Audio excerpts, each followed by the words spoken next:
Well everyone, the Lakers season is over. They got beat by the Denver Nuggets on opening night and therefore there's no hope at all left, is what I would say if I were a casual NBA Twitter fan that loves to overreact. However, that does not happen to be the case here. I mean sure, I would have loved for them to win this game, and while it definitely was a bit disappointing, there are 81 more games for them to figure things out. Not only that though, but I think we tend to overlook the fact that they are playing the reigning NBA champion Denver Nuggets, who have plenty of team continuity going into this season. Again, I think they could have and should have done a few things differently, but I am by no means giving up on them here. Not their team, not any one of their individual players, nor anyone that has an effect on winning within their locker room. And if you already have, then you're probably not a true fan. With all of that being kept in mind though, there are plenty of takeaways we got from game number 1, none of which can tell the whole story about their team, but they can give us valuable insight about their team going forward, and we're going to talk about them during today's video. But real quick before we get into it, I would genuinely appreciate it if you could take a brief moment to drop a like, subscribe to the channel if you have not already, and hit that notification bell to never miss out when I upload a video. Without further ado though, let's dive right into it. And we'll begin by talking about one of the biggest storylines from their game last night, which happened to be the playing time given to LeBron James. Now, I'm really not too sure why so many people were shocked, if not even angry about it, but they did limit him to 29 total minutes, a significantly lower number than he's played lately, and he obviously did not know about it going into this game either, with LeBron sounding kind of shocked about it after their loss to Denver.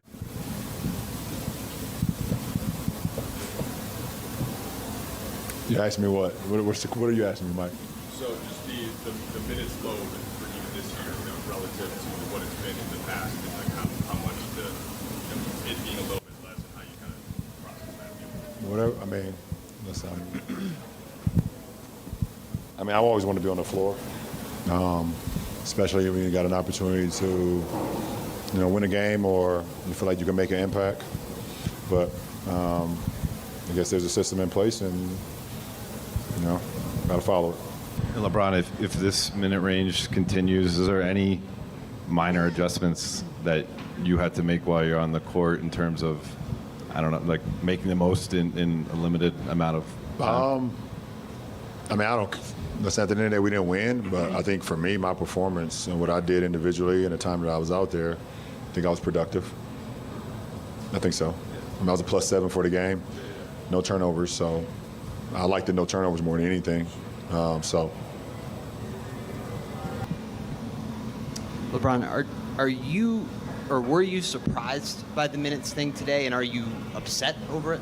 No, I'm not surprised. I already talked to coach, and we already had a game plan going into game 1, so I'm not surprised or upset. There had been talk about lowering LeBron's minutes going into this season, but it finally appears that they are doing it. I mean, Darvin Ham has openly admitted that LeBron won't let himself come out of the game at times, and although you love that kind of determination from him, it's often led to him being overworked and even getting injured lately as well. After all, LeBron has now failed to reach the 60-game mark in 4 out of the 5 years that he's been a Laker, and they obviously would like to have him a bit more than that, even if it means having him on the court per game less, but then actually having him for more games in general. I get it, LeBron doesn't like it, and it can be difficult to find your rhythm when you're on the bench more often than usual, but I really do believe that it's the best plan of action for him here. I know it might take some getting used to, but I imagine they'll figure it out eventually. He's still a great player after all, and he can find a way to be effective whether he's playing 30 minutes, 40 minutes, or even only 10 minutes on the court. Again, maybe they should have talked about this with him a bit more going into it, but I'm not entirely against what they did here. It's a long 82-game NBA season after all, and then when you factor in the new mid-season tournament and then postseason, it can become even more than that. Moving on though, another topic from last night happens to be Anthony Davis, or more specifically what he did during the first half of the game compared to what he did during the second half.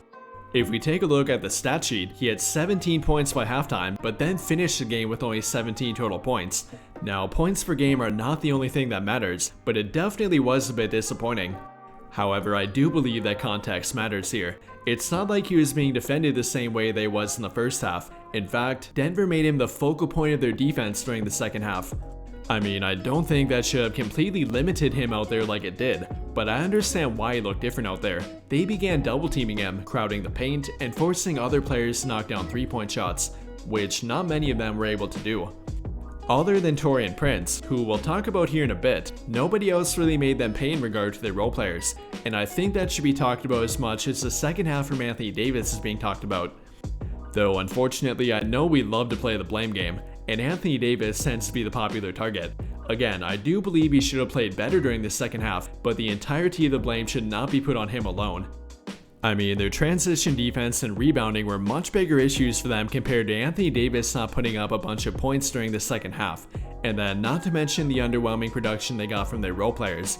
Like I mentioned before, Taurean Prince was the only role player who really stood out for them, and when their opponent is double teaming Anthony Davis, they need their role players to take pressure off him by knocking down 3-point shots, which they were not really able to do consistently. But the even bigger problem was their transition defense and defensive rebounding. We literally talked about this during my last video, but they unfortunately failed to come through on it. Now, it definitely is easier said than done against a team like Denver, but they knew that going into this game. The key to beating Denver is limiting their points in transition, not letting them dominate you on the rebound battle, and then having your role players knock down shots to prevent them from keying in on your main scoring threats. After all, you really cannot hope to stop them within the half-court setting. Nikola Jokic is simply too good for that to happen, so you really need to be effective in these other areas, which LeBron talked about following their defeat. How do you see what you guys have to iron out? How did that impact the game tonight? I mean, what we got to iron out is transition. We gave up 20 in transition, and we gave up 17 second chance points, and that's what killed us last year in the West Conference Finals. I thought we did a good job of not turning the ball over as much. We only had 12 turnovers, but when we turned it over, it allowed them to score. They had 20 points off our turnovers. So we got to learn from that. We have to be better with that, understand that if we don't get back in transition, where they're very good, and if we don't box out, when they shoot the ball and give them second chance points, they're already too elite offensively. So you're allowing them easy baskets in transition, and then you're allowing them easy putbacks on second chance points. You can't do that versus them. Like LeBron talked about, they were pretty good at limiting their turnovers, but it doesn't matter when the turnovers that you do commit directly lead to points on the board for the other team. And pretty much every time they committed a turnover or gave up an offensive rebound, it led to Denver putting up more points. Now, not every team will hurt you like Denver will, but it's an important reminder for them going forward. If they hope to become an NBA championship caliber team, then they must improve in these somewhat minor categories that tend to go overlooked. In reality, they are the things that really make the difference between winning or losing. I know everyone tends to care about points per game output from the star players, but it's actually much more about things like this. Finally though, I think we need to talk about their role players. I was not really expecting them to be incredible in game number 1, but I think we can all agree they are rather disappointing other than Taurean Prince. Besides him, they got a rather lackluster output from everybody else, even if you want to include D'Lo and Reeves in the category of role players here too. They were all pretty underwhelming for the most part. However, I do not believe they'll be the norm for them. Again, Denver is a difficult matchup for anybody, and that can make it very hard for role players to find a rhythm in game number 1. I for one do not believe that Rui Hachimura will go 3 for 10 and only play 14 minutes, nor do I believe that Gabe Vincent will look this ineffective going forward. It takes time to figure things out whenever you make any kind of changes, and despite them having some good team continuity, it's still going to take a while for them to smooth everything out. Again, I like what they got from Taurean Prince, and even from a guy like Cam Reddish on defense, but I don't believe this will be the norm for their entire rotation. It should be and will be a strength for them eventually. Just give it some time before making any kind of conclusion. With all of that being said though, I think the main thing to take away from this game is to not overreact. We did gain some valuable insight on things that they might be planning like LeBron's playing time, but it's still way too early to say anything for certain. And with that in mind, what do you guys think? How do you feel about what we got from the Lakers in game number 1? And where do you think they should go from here? Comment your thoughts down below. That will do it for this video though. Big thank you to those of you who took the time to watch until the end of this video, and until the end of all of my videos in general. I really hope you enjoyed it, and if you did, be sure to drop a like on the video, subscribe to the channel if you have not already, and turn on notifications to get notified right away when I drop a new video. But as always, thank you for watching and have a great day.